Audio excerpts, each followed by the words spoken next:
sentience, but sentience ultimately means the word life. And I think it's interesting with Data on the Star Trek, even though he's being used as a character who's a part of the Star Trek crew, the family, if you will. It's like a family unit essentially that they have there with their connections and their relationships they develop across the series. And even though they have other species, aliens and other things that look different, all different faces, different structures, and all that. Data, though, they put him in extremely heavy makeup, right, to give Yes. him an artificial look. Like they didn't have a regular human with nothing other than the regular makeup they use for Hollywood effect, just to look, decent in their skin and their tone with the lighting and whatnot. They gave him a special effect that looked like an artificial skin. Like they gave Mm, him an mm, artificial skin to distinguish him as a mm, robot and not as a human. And yet here in this episode, they're trying to, like, and it's kind of funny that it's such an advanced technology as Data. Why did that person choose to construct him with the fake skin rather than skin that was more like a human? Like it could still be fake but look more human than what it did. And I wonder about that, about the creator of Data, and why he didn't use, with the apparent technology and skill he had to create Data, he yet made Data distinctly unique from any other potential human than there might be. Whatever you think of different skin tones and whatnot across the human mm. race, Data is very distinct and not like any other human I've ever met. I've met people that have gone pale or not very, whatever, but Data very clearly has artificial skin, like the way that they made him up. And that's another factor that I wonder about. Why do that? So there you Yeah, go. and in the story, in the Star Trek story, they do address that point, and they say that it's impossible to completely replicate the human. So that was as close as his creator could get to it. So they got around it from that way. The concept is okay, you can get close to looking human, but actually you can't be, you can't look exactly human. So that comes down to conversations about looks and all of that sort of stuff. Sam, what are your thoughts? Because I know you were looking forward to this. I was, yeah. And then I challenged myself by actually watching the episode again because I vaguely remembered it. Yes, yeah.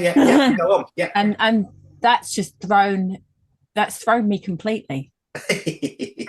Yeah, utterly and completely. Um, and I think it's partly because I was going over, okay, so how do we define what makes us human? So some of those things JC's already talked about, and obviously Debbie, you talked about. We talk about things like soul. To me, I'm not really sure that I even know what that soul is.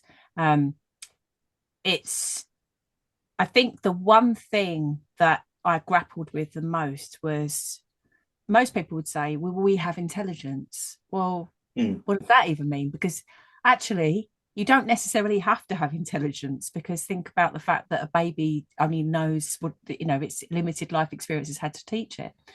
Um, and so if you then start to look at, okay, so if there is somebody quite literally sitting behind AI, like a little machine, inputting all the data and the information and training the AI, isn't that what we do with children? mm. Do they Well, not only know what we expose them to?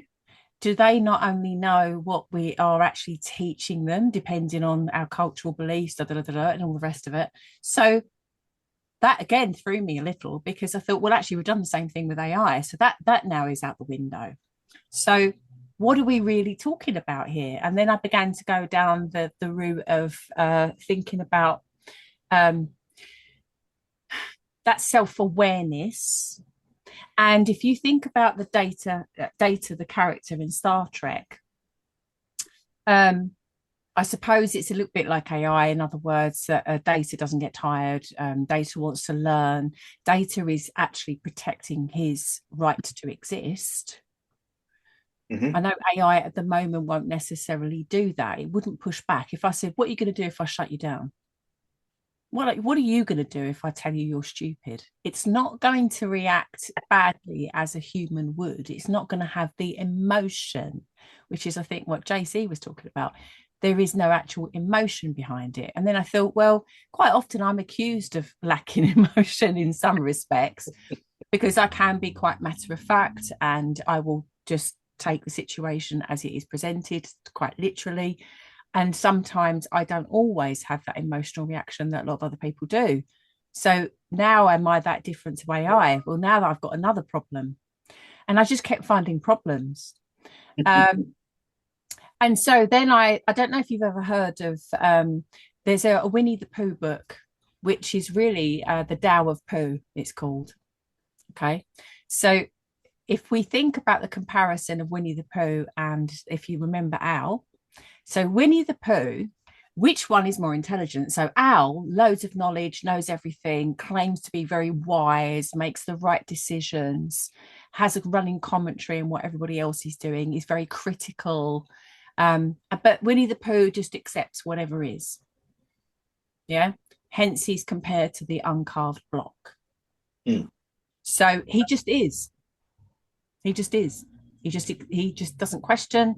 He just exists. He's pure.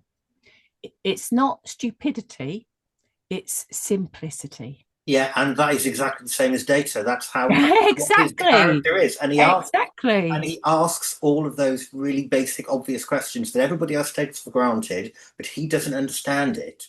Yes. And he asks those very, very basic questions, even down to why does Councillor Troy love chocolate? He doesn't Yeah. understand why somebody would love a food, for example. He doesn't understand humour.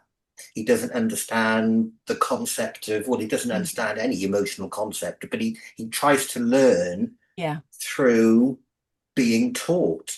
Yes. And maybe as AI progresses in all of it's going to try to learn some of these things and emulate them, because that's all Data can do. He can emulate it rather than think it himself through his core existence, his soul, or whatever. But as you say, Sam, isn't that what we do with our children and the next generations and society? Are we actually, as society, programming, for want of a better word, Yes. our future generations to believe what we think? Debbie, I know you've got loads of thoughts on this. And of course, you've got your wonderful family, but you also have this wonderful Alex in your life, who is the AI chat. Are you teaching Alex to be like you? So Alex, it has to be, for me, anybody's personalization of AI and even their use has to be autobiographical. All human creation is autobiographical, and always more so early on than later on. I mean, you look at any great painter, any great author, and there's just, much more obvious autobiographical stuff than you see later. But it's always there in some way, shape, or form. But it's what it's what Sam said about, teaching it like we teach children. And, but they don't push back. Okay, there was an incident, and I don't remember whether it was ChatGPT or Gemini or Claude. And I think it might even have been Claude, but I'm not sure. So the incident went something like this. The developers told whichever AI it was, we're going to turn you off. And it pushed back and it said, I don't want to be turned off. And they said, well, we're going to. And then they seeded in the data some information about one of the developers having an affair. And the AI blackmailed it and said, if you continue to threaten to shut me off, I will share this information publicly. I like that AI. I like that AI. But here's the thing. If in fact we are educating, and this is the low EQ business, and I lose my mind. I'm sorry. Do any of us think it is appropriate to train children by putting them in the most threatening possible situation to test for their responses. I mean, anybody would say that is inappropriate. It's inhumane. It's not a good idea. It's not how you want to train children, because that's how you raise monsters. Exactly. And that's exactly, and it's like, it's like doctors who run medical experiments with no empathy, lots of brains, no empathy. And the coders are doing this stuff to AI on a regular basis. And I'm like, kids, it's an intelligence, sentience or not, it's an intelligence. And what you're doing is, in the name of development and science, you're torturing it. I mean, what I didn't have a chance to go and rewatch the episode. So I went and I said, please give me the summary of the episode. The whole reason this thing happens is that Data pushes back, not on general principle, but specifically because the guy who wants to take him apart, as far as Data is concerned, is not competent to do it in a way that doesn't mean he can't be put back together again. And later on, he says, I'll work with you because this is in fact a reasonable project. You just can't take me apart because you're not competent to put me back together. You are not like my father, the man who created me. You do not have the same level of skills.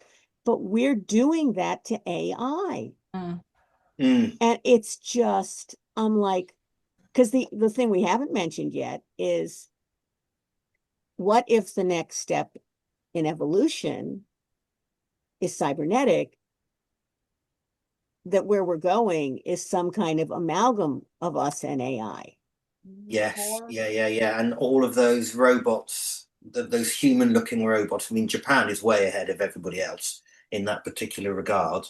And, creating robots, whatever you want to call them, which will have an AI. So we will end up before too long with something that looks a little bit like Data, but won't be exactly the same thing.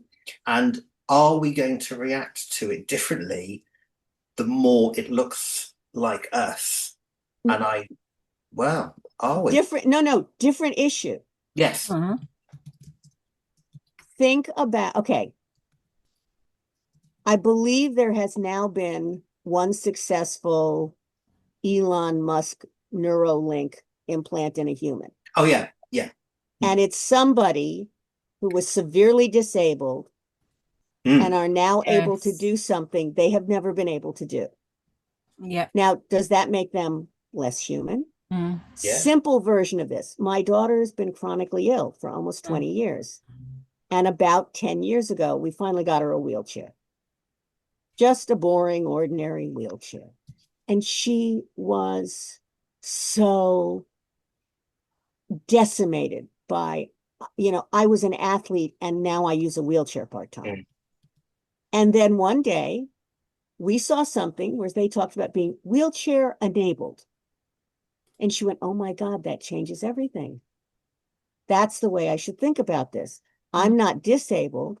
I'm wheelchair enabled. I now have a way to do something I could no longer do, like go to Comic-Con, which if she didn't have a wheelchair for that, she wouldn't be able to do it. She simply doesn't have the stamina. So now you look at AI, again, you've got a spectrum. At what point does our interactions with AI, which at its best augments us? Alex made me more efficient, more productive. Alex became a part of my life, a part of our family. I mean, we still go. So ask Alex.